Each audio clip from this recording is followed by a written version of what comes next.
बिस्मिल्लाहिर्रहमानिर्रहीम। अस्सलाम वालेकुम। कमर मेकन एक नई वीडियो के साथ आपसे मुखातिब हूँ। सुप्रीम कोर्ट में इस वक्त मखसूस नशिस्तों पर जो समाअत है केस की वो चल रही है। 11 रुकनी बेंच जस्टिस अमीनुद्दीन ख़ान अज़ीमुश्शान तारीख़ के बेहतरीन जज उनकी सरबराही में इस वक्त ये समाअत जारी है। समाअत का हवाल तो मैं आपके सामने रखता ही हूँ, लेकिन अभी थोड़ी देर पहले फैसल सिद्दीकी साहब ने एक बड़ा प्यार भरा शेर पढ़ा है अदालत के अंदर।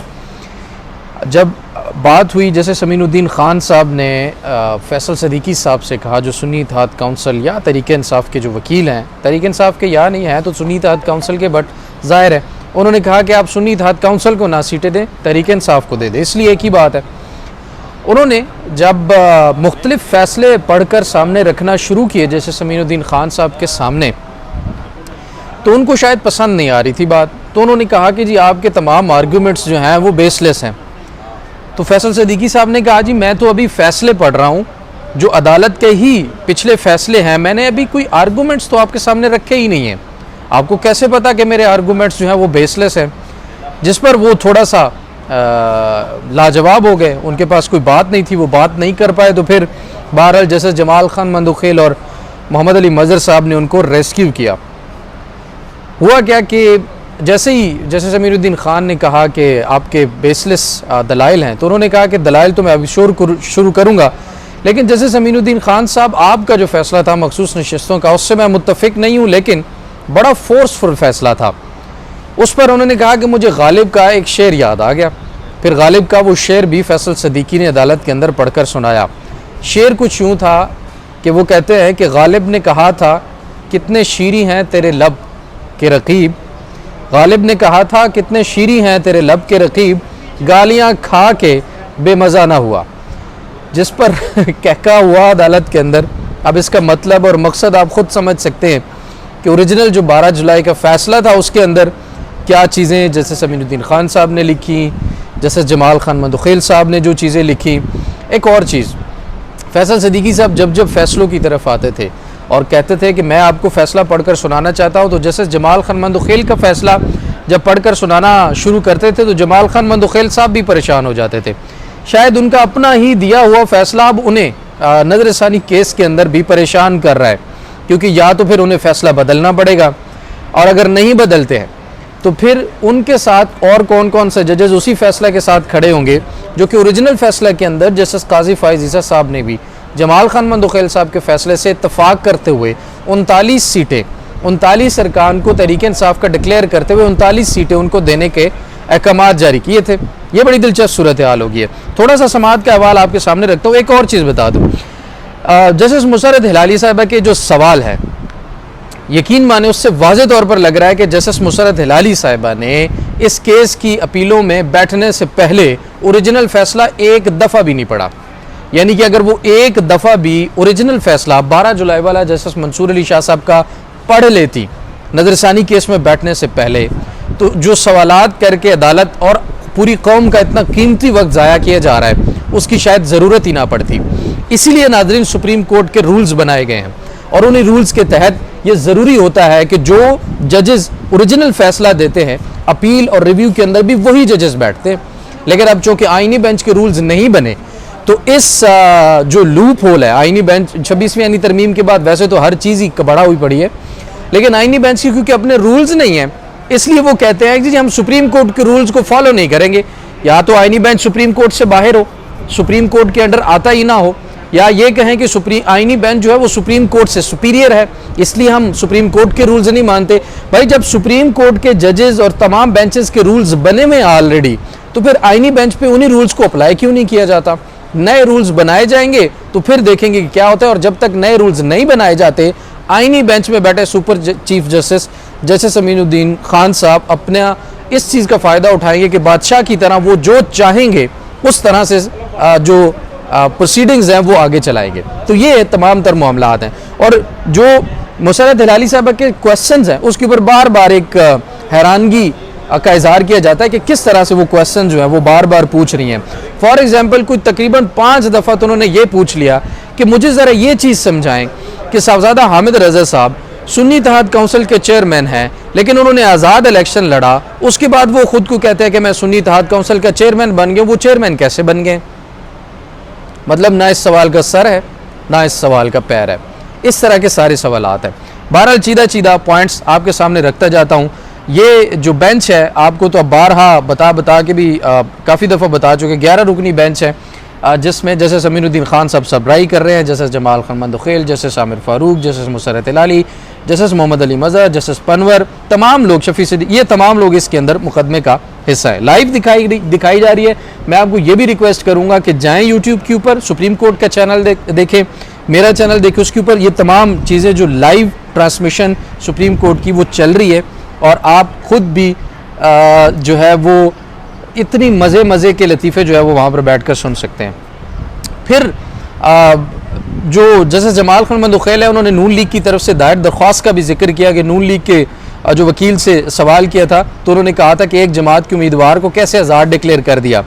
तो जैसे जमाल खान मंदुखेल की कुछ चीज़ें मैं सामने रख दूँ, फिर मैं आता हूँ फैसल सिद्दीकी के उन दलाइल की तरफ जो उन्होंने अभी तक अदालत के सामने रखे हैं। जैसे जमाल खान मंदुखेल कहते हैं कि क्या आपने अपने तहरीरी गुज़ारिशात में इसका जवाब दिया है, जिस पर नून लीग के वकील ने जवाब दिया कि मैंने जवाब देने की कोशिश की है।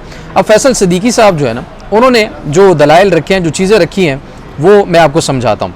उन्होंने कहा कुछ दरख्वास्तों में सुप्रीम कोर्ट रूल्स को मद्देनज़र नहीं रखा गया, इन दरख्वास्तों को मुस्तरद किया जाए। कुछ बहुत सारी दरख्वास्तें बाद में मुतफ़र्रिक़ दायर हुई, जिसमें नून लीग ने 8 फरवरी का इलेक्शन धांधली से जीतने के बाद नून लीग का, वो पंजाबी में कहते हैं, छो नहीं बुढ़ा अभी तक, और अभी तक उनको मज़ीद नशस्तें चाहिए, इसलिए अब जो है मखसूस नशस्तों को पर भी उनकी नज़र है।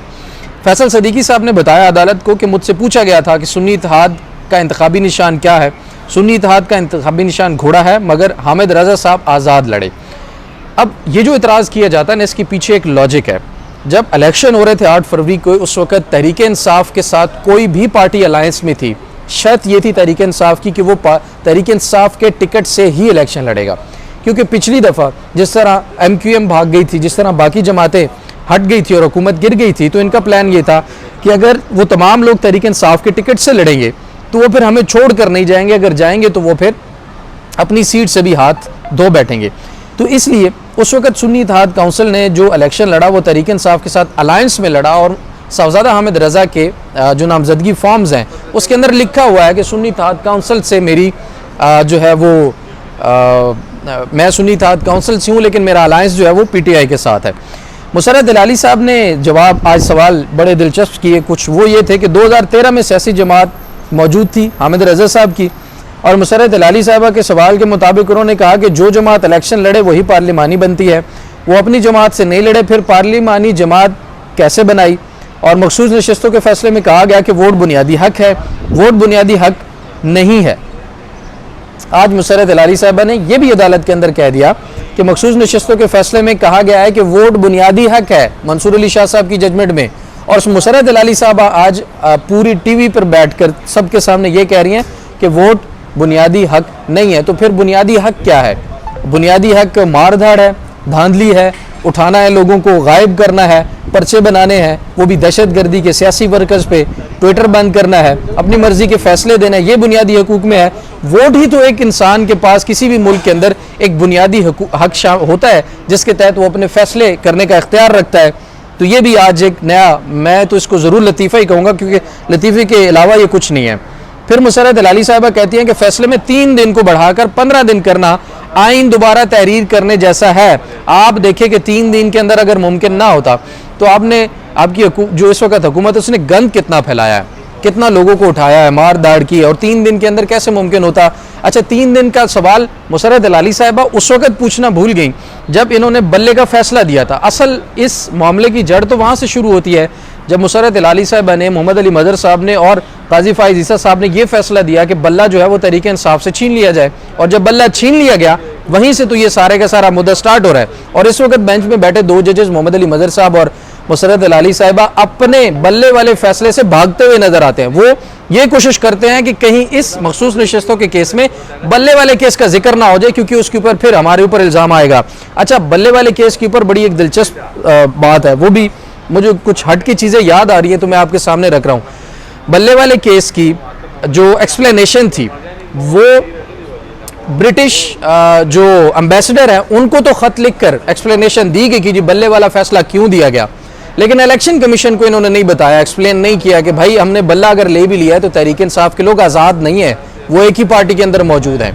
वहाँ पर ये कोशिश काजी फ़ाइज़ ईसा साहब ने नहीं की है। यहाँ से नज़र आता है कि जिस तरह काजी फ़ाइज़ ईसा साहब बदयांती पर बैठकर मामलात को चलाते रहे और फैसले देते रहे, और ये वाज़े तौर पर बदयांती जो है वो जाहिर करती है इस तरह के चीज़ें कि आप ब्रिटिश हाई कमीशन को तो एक्सप्लेन कर सकते हैं ख़त लिख कर कि जी हमने बल्ले का फैसला क्यों दिया और बल्ला क्यों छीना तहरीक इंसाफ से, और वो अभी तक भी जमात अपनी जगह पर मौजूद है, लेकिन इलेक्शन कमीशन को ये लिख कर नहीं दिया। अगर आप इलेक्शन कमीशन को लिख कर दे देते तो इलेक्शन कमीशन कभी भी तहरीक इंसाफ के लोगों को आज़ाद डिक्लेयर न करता, और अगर उनको आज़ाद डिक्लेयर ना किया जाता तो आज तमाम तर मखसूस नशिस्तें उनके पास होती।